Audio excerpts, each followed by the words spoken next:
Hello everyone, आज है 10 फरवरी और आज इस वीडियो में हम बात करने जा रहे हैं टाटा पावर के बारे में। 390 रुपए के आसपास शेयर ट्रेड कर रहे हैं, तकरीबन 3.5 से 4% की गिरावट इसने दिखाई ज़रूर थी और इसके क्वार्टरली नंबर भी आए हैं। बात करेंगे उसके बारे में कि नंबर्स के बाद मंडे को इसका परफॉर्मेंस किस तरीके से देखने को मिल सकता है। देखिए, वीडियो को शुरू करो उससे पहले अगर आपने अभी तक चैनल को सब्सक्राइब नहीं किया है तो प्लीज़ अभी इसे सब्सक्राइब कर लीजिए, क्योंकि आगे भी बहुत सारे वीडियोस हैं जो आपको काफ़ी ज़्यादा हेल्प करेंगे।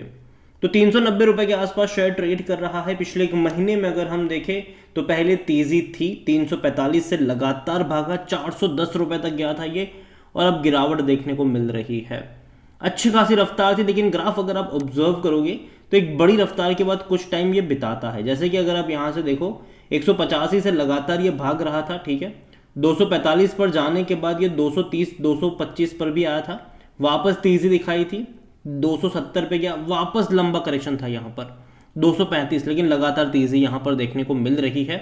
देखिए, कंपनी लॉन्ग टर्म के लिहाज से मुझे खराब नहीं लगती है, क्योंकि पावर का जो कंजम्पशन है वो डेफिनेटली बढ़ने वाला है आने वाले टाइम में, चाहे वो इलेक्ट्रिक व्हीकल्स के जरिए हो, चाहे भैया आने वाले टाइम में गवर्नमेंट भी कई तरीके से पुश कर रही है अपने मैन्युफैक्चर के बिजनेस को, तो उसके लिए भी लगती है। इसके अलावा हाउस होल्ड कंजम्पशन जो है वो भी बढ़ रहा है, और धीरे धीरे जैसे बिजली की डिमांड बढ़ेगी, जो कीमतें हैं बिजली की वो भी बढ़ेगी, गवर्नमेंट और पैसा पे करेगी। यहाँ पर अगर आप 5 साल का ग्राफ देखो तो खूब पैसा बना है, लेकिन जब भी कोई बड़ी रफ्तार आई है, करेक्शन से गुजरा है, लेकिन वापस से भागने के लिए तैयार भी हुआ है, तो यहाँ पर अगर करेक्शन भी आता है तो वो टेम्पररी होगा। और मुझे लगता है कि पावर सेक्टर में जो तेज़ी की शुरुआत है वो फरवरी एंड्स में या फिर मार्च के स्टार्टिंग से आपको देखने को मिलेगी, जब हम खबरों में देखेंगे कि भैया गर्मियाँ बढ़ रही है, इतना टेम्परेचर चला गया, और ऐसे में कहीं ना कहीं जो पावर कंपनी होगी वो फोकस में रहेगी। यहाँ पर अगर वॉल्यूम्स की बात करी जाए तो तकरीबन 4 करोड़ के आसपास के शेयर्स यहाँ पर ट्रेड होते नजर आए थे फ्राइडे को।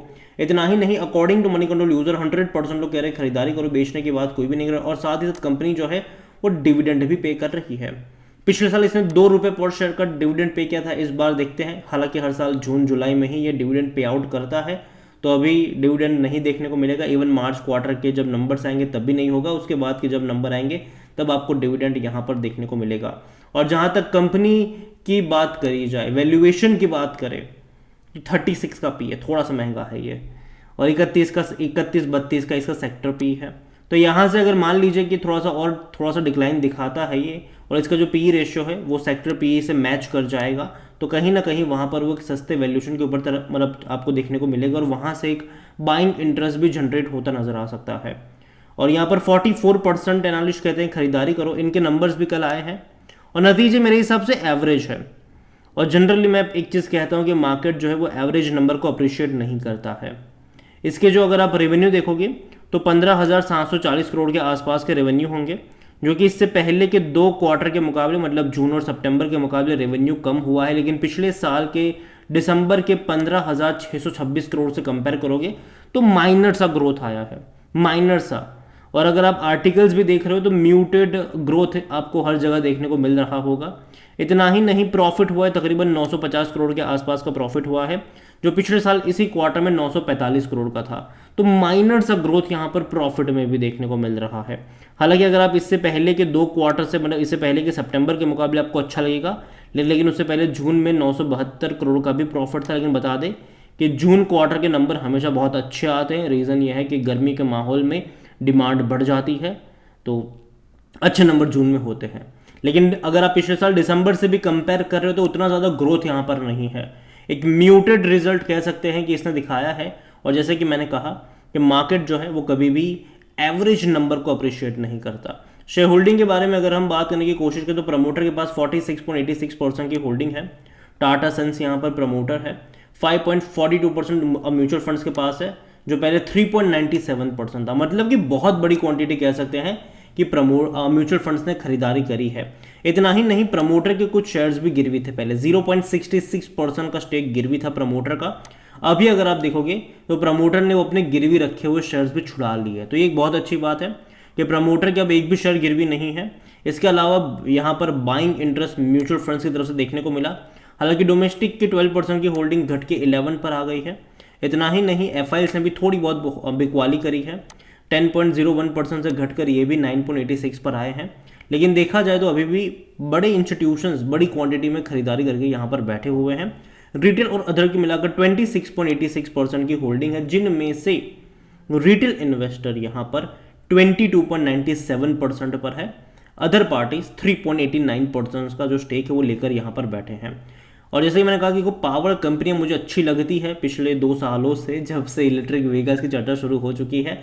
और अगर आप चैनल को रेगुलर फॉलो करते हो, जब अदानी पावर सस्ते में था मेरी बाइंग की रिकमेंडेशन थी, तब भी टाटा में भी मेरी बाइंग की रिकमेंडेशन रही है, और मुझे जनरली, और इवन अदानी ग्रीन में भी, और जब वो काफ़ी सस्ता था। मैं एक्चुअली बड़ी कंपनियों को ज़्यादा प्रेफर करता हूँ कंपेयर टू रिलायंस पावर हो गया, रतन पावर हो गया, जेपी पावर हो गया। ये मैं उतना ज़्यादा उनको पसंद नहीं करता हूँ। मेरे हिसाब से जो बड़ी कंपनीज़ है, जैसे कि अदानी हो गए, टाटास हो गए, या फिर आप कह लो कि यहाँ पर कुछ और सरकारी कंपनीज़ भी है, उनमें पोटेंशियल मुझे ज़्यादा दिखता है, क्योंकि ये वो कंपनी है जो अपनी कैपेसिटी को लगातार बढ़ा सकते हैं, चाहे वो रिन्यूएबल्स में भी हो, चाहे वो हाइड्रो में भी हो। ये वो कंपनी है जो अपनी कैपेसिटी जो है बिजली की, उसको हमेशा बढ़ाते नजर आएंगे। कंपनी को लेकर अगर बात करी जाए तो वैसे Q3 के नंबर्स के बाद कहीं ना कहीं बाजार एक्सपेक्ट भी कर रहा है बहुत सारी चीज़ें। तो यहाँ पर जो according to the stock market expert, the financial of Tata Power's still looking strong as its net debt to EBITDA ratio still at a comfortable level. अभी भी उसका जो अगर आप रेशियो देखो तो कंफर्टेबल है। इतना ही नहीं, टाटा ग्रुप कंपनी ने मैनेज करा है अपने कोर बिजनेस की कंडीशन, अगर आप देखो तो वो अच्छी लग रही है। In the alternative energy segment Tata powers order book अगर आप देखो तो वो काफ़ी स्ट्रांग हो रही है। और वो अल्टरनेटिव मतलब जो रिन्यूएबल एनर्जी की जो बात करें वो, यहाँ पर एक स्ट्रांग सपोर्ट 330 रुपये के आसपास देखने को मिल रहा है। हालांकि लॉन्गर रन में यहाँ पर अभी कुछ टाइम में आपको यहाँ पर 420 से 440 का जो लेवल है वो एक हर्डल शो करेगा, मतलब एक रेजिस्टेंस वाला लेवल ज़रूर रहने वाला है। और जहाँ तक बात करी जाए इस कंपनी में, तो कहीं ना कहीं जो टाटा पावर के रिजल्ट्स को लेकर जो एनालिस्ट है और स्टॉक बॉक्स के, उनका कहना है कि company reported timid performance missing the market estimate, मतलब कि जो मार्केट जो एस्टिमेट कर रहा था वैसे नहीं आए, थोड़े से मिस उन्होंने ज़रूर करे हैं।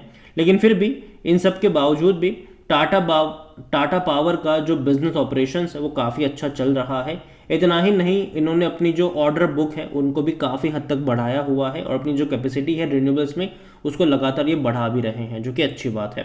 कंपनी को लेकर देखो, मैं एक ही चीज़ कहूँगा कि टाटा पावर कंपनी बुरी नहीं है, अच्छी कंपनी मैं इसको कहूँगा। 390 रुपये के आसपास ये अवेलेबल है, लेकिन जो रिजल्ट्स आए वो उतने भी स्ट्रॉन्ग नहीं है। तो और जैसे कि मैंने कहा कि मार्केट एवरेज नंबर को अप्रिशिएट नहीं करता है, तो थोड़ा बहुत करेक्शन आपको यहाँ पर देखने को मिलेगा। मेरे हिसाब से 370 से 350 रुपये का जो लेवल है वहाँ पर आपकी नज़र होनी चाहिए, क्योंकि मैं मान के चल रहा हूँ कि जो आने वाले दो हफ्ते हैं, 2-2.5 हफ्ते हैं, वो डेफिनेटली थोड़े बहुत अप्स एंड डाउन्स वाले रहने वाले हैं पावर सेक्टर के लिए। और उसके बाद अगर आप देखो मार्च के एंड से लेकर फरवरी के एंड से या फिर मार्च की स्टार्टिंग से पावर सेक्टर में आपको तेज़ी देखने को मिलेगी, क्योंकि गर्मियां बढ़ना शुरू हो जाएगी और उसको लेकर बाजारों में खबरें भी आना शुरू होगी, और जिसको लेकर एक बड़ी तेज़ी आप यहाँ पर एक्सपेक्ट करोगे। और यही वजह है कि मैं अभी कहूँ कि एटलीस्ट दो हफ्ते का वेट कर लो, यहाँ पर एक बार प्राइस को थोड़ा सा सेट हो जाने दीजिए। उससे पहले अगर 350 रुपये का लेवल दिखा दे तो वो लेवल मुझे लगता है कि आपकी नज़र होनी चाहिए। कंपनी बुरी नहीं है, और डिमांड जो है पावर की वो हमेशा बढ़ने वाली है, वो कभी भी घटने वाली नहीं है। धीरे धीरे हम ग्रीन एनर्जी की तरफ जा रहे हैं, अल्टरनेटिव फ्यूल्स की तरफ जा रहे हैं, और उनमें से टाटा पावर अभी अगर आप देखो तो जो चार्जिंग स्टेशन सेटअप करने को लेकर है वहाँ पे सबसे ज़्यादा लीडर पोजीशन पे यही है, और आने वाले टाइम में और बड़े पैमाने पर वो अपने नेटवर्क है उसको भी बढ़ाएंगे, और अपनी जो कैपेसिटी भी कह लो उसको भी बढ़ाते नजर आएंगे। तो नज़र रखिए, अगेन कोई बाय सेल रिकमेंडेशन नहीं है। बाय ऑन डिप्स के मौके जो है वो मुझे लगता है कि 350 रुपये के नीचे अगर जाएगा तो वहाँ से आपको ढूंढने चाहिए। वीडियो को यहीं पे एंड करता हूँ, पसंद आया हो तो लाइक करो, शेयर करें, चैनल पर अगर पहली बार है तो प्लीज़ सब्सक्राइब करें। और टाटा पावर के बारे में आप क्या सोचते हैं वो भी आप मुझे कमेंट में लिख के बता सकते हैं। Thank you.